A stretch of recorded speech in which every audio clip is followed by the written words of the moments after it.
मर्दिनी मागो ठाकुर। भाद्रव मासे बुधेई ओषा करबा पाई बोर आशा।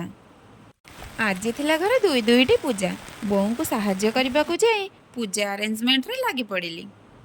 एही पूजा रे भिन्न प्रकार पत्र सब लागि थाए जहा कि मु अन्य पूजा मानकरे लागिबार देखि नाही।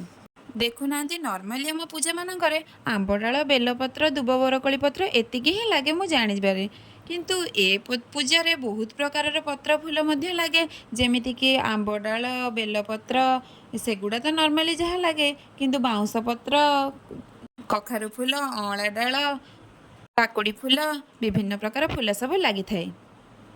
एठी देखंतु भोग पसरा एबे प्रस्तुत केवल नना को अपेक्षा करिछु।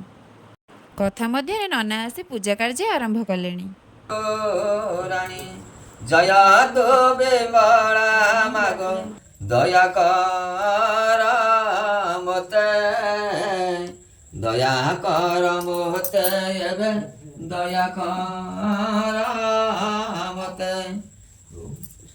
कथा मझे कहबाकू मु पूरा भूली जाइछि। आज हेउछि बुधवार प्रभु श्री बुद्धिवामन पूजा। घरे पूजा कार्य अनुष्ठित हब पुणी छुआ मैंने मस्ती करेनि। देखुना छुआ मैंने केते सुंदर भाव में खेलुंट से मैंने केमिति मुंडरे टीका लगे आपण मानकु देखौचंती। एठी नना संकल्प करी गला परे पाଳି पड़िला बही बोलिबार जेउ कार्य मो उपरे न्यस्त थिला। बही पढ़ा सारी नना भगवान को भोग अर्पण कले। हाथरे पुष्प धरी पुष्पांजलि देई पूजा संपन्न कले। एबे हमर बुद्धिवामन ओषा संपन्न। मंडा पिठा देखि भाबुचंती कि ये मंडा ओषा बोली? अरे ना, ए ओषार नाम चाउल भजा ओषा। प्रतिवर्ष घरे माई पूजा संपन्न करती।